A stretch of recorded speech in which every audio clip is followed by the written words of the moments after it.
Hello, I'm Hank Brigman. Today my goal is to help you better understand the core customer experience problem, and with that understanding, the 3 critical success factors to solving that problem. Those 3 critical success factors: build effective communication, build frontline support, and build to journey orchestration. These 3 success factors deliver benefits. You're going to gain organizational alignment, gain customer experience stability and resources. You're going to build internal momentum and the support needed to drive adoption. And lastly, you're going to improve KPIs and help establish customer experience as a defendable competitive advantage. So, before we get started, let's better understand why you should listen to Hank Brigman.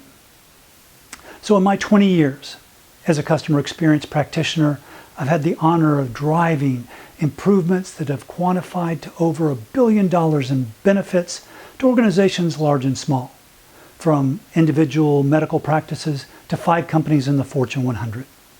As a co-founder of a customer experience research consultancy in 2002, I co-invented touchpoint mapping.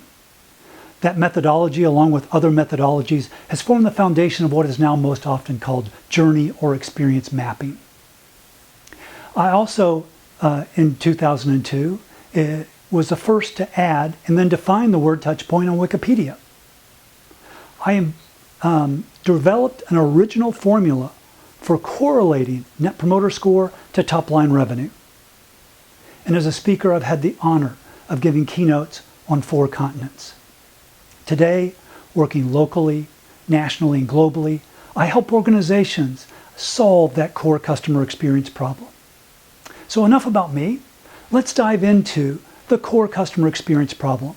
It came to me kind of as an epiphany, actually, doing some research with one of these Fortune 100 companies I worked with years ago. We were doing surveys of internal employees, and one of the questions, an open-ended question, asked, what are your personal customer service or customer experience best practices? What do you do that's especially customer-centric? It's always interesting to me to find out what people do on their own to deliver great experiences and try and help the organization understand how to mine that and spread those good experiences. We got a lot of different answers, of course. 2 answers stuck with me and helps highlight that core customer experience problem. Sally, when asked that question, what's your customer experience best practice, she responded with how quickly she returned customer phone calls, and Sally said that she returned all of her calls, or tried to at least, within 2 hours. Sam answered the same question. He wasn't asked how quickly he returns customer phone calls. He was asked, what are your customer service best practices? And Sam answered, I try to return all my customer phone calls within 2 days.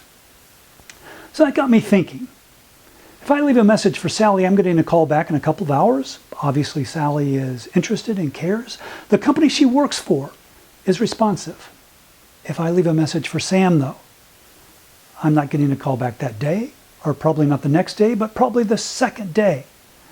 So how does that leave me thinking about Sam and that company? I'm confused. Do they care about me? And those 2 answers help me really crystallize the core customer experience problem we all need to solve.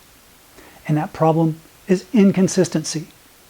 Obviously, if I leave a message for Sally and one for Sam, my experience in return calls is dramatically different. And yet the interesting thing to me is both of these employees shared that as their own personal best practices. And as we think about omni-channel experiences in today's marketplace, the importance of being consistent across all of these channels with all of these various touch points, more important today than ever. So that's the core customer experience problem. We have 3 critical success factors to help us solve that problem. The first is build effective communication. And as we talk about each of these 3, we're going to talk about it from the perspective of early stage customer experience development, if your organization is kind of just getting going, and also mature stage customer experience efforts. So effective communication for early stage companies, a critical factor here, identifying and defining your customer experience nomenclature. So what do I mean by that? Well, marketing has a nomenclature, sales has a nomenclature, customer experience has a nomenclature, but few people really know it. So you need to define your nomenclature so that as people in the organization discuss customer experience, we're all using the same words, and when we use the words, we all understand their common meaning. I'll share with you the hierarchy I advocate and use, but develop your own. So to me, the hierarchy is the holistic journey from awareness through to the end of the relationship. That's the journey. Journey is made up of steps. Steps typically align with organizational departments. A step is, marketing for awareness, sales, perhaps onboarding, accounting and payment, service, etc. Those are steps. Steps are made up of experiences. And experiences are made up of touch points, and then there are factors. So a little bit more about experiences and touch points. So if you think about perhaps the B2B sales call, that's an experience. A touch point is calling or emailing to set that experience. It's arriving and interacting with the receptionist or whomever. It's getting together with the person you're meeting with, perhaps sharing some collateral. That's the overall experience. Each of those are touch points. And my definition of a touch point is every communication, human, physical, and sensory interaction between you or the organization and its customers. And it's within the organization, and it's also about the organization. So touch points are organization to customers, and by customers, I'm using that kind of ubiquitously. So whether it's clients or students or constituents or patients, all of those, I'll use the word customer. So we have touch points organization to customer, we have touch points internally, and we have touch points about our organizations as our customers perhaps leave reviews, etc., about us. Not our touch point, but an important touch point about our organization. And finally, there are factors. And price is a factor. Wherever you grocery shop, chances are location's a factor. And those factors and touch points combined really build the foundation for our decisions and how we feel about the organizations in which we interact. So, journey made up of steps, steps made up of experiences, experiences made up of touch points, and factors folding into touch points to help drive decisions and how we feel about the organization. Factors, by the way, are often communicated by touch points. A price tag communicates price. Price is a factor, but it's communicated via a touch point. All right, so we've identified and defined our nomenclature. For mature organizations, the key to kind of effective communication is now speaking customer experience in the language of executives and the language of the board. And that language is financial. Remember I mentioned earlier that I developed an original formula for correlating net promoter score to top line revenue. I did that because I knew customer experience need to really communicate to those top line executives and the board in the language in which they understand, the language in which they make decisions. And that's financial, dollars, cents, ROI. Often customer experience is about satisfaction, it's about net promoter score, it's about effort, and we need to try and translate those into financial metrics. So the benefit now of building effective communication is here we can gain organizational alignment around the nomenclature, organizational alignment around how we talk about customer experience in financial terms, and through that we gain stability for our customer experience efforts and resources. If we can speak in the terms of finance, then the greater opportunity there is to build resources to help expand and enhance our customer experience efforts. So that's the first critical success factor. The second one is frontline support. So for our early stage organizations, frontline support is relatively simple. Oftentimes when I'm called in as a consultant, the organization and people tell me, this is our key problem, we've got to solve this problem in customer experience, this is our big problem, this is really hurting us. Hear you, recognize, understand. My advice, don't start there. There's a reason it's the big problem. It's probably cross-functional. There could be people, there could be process, there could be technological aspects that contribute to that problem. There's a reason it's the big problem. It's gnarly being a technical customer experience term. But the key is we want to start in our early stage with small incremental wins. We want to build on wins and build up the abilities and the processes and the confidence to then tackle the big, gnarly problem that everybody is aware of. So that's really important for our early stage efforts. For our more mature stage, frontline support really comes in through the lens of making sure that as we work to improve customer experiences, that we're also working to improve employee experiences. We need to generate that positive water cooler discussion, that positive word of mouth internally, again, to help build momentum, to drive us towards bigger and better customer experience successes and wins. So frontline support, the benefit there, we're going to build internal momentum, and we're going to drive the needed support to drive adoption of what we're trying to accomplish from a customer experience standpoint. So that's the second one. The third one is build to journey orchestration. And this is really about better understanding our customers. As we think about consistency, to deliver a consistent experience, we want it to be consistently good from the customer's perspective. And so as we think about mapping, and as we think about understanding customers, whether it's customer satisfaction interviews, etc., we need to really understand our customers. So we need to build a journey orchestration. That's orchestrating the steps that in that macro journey we talked about earlier. There are some journey orchestration platforms. I encourage you to really look up, and if you can, gain Forrester's latest report on journey orchestration platforms. They've had 2 reports now, one about a year and a half ago and one more recently, and I encourage you to dive into those reports to gain an understanding.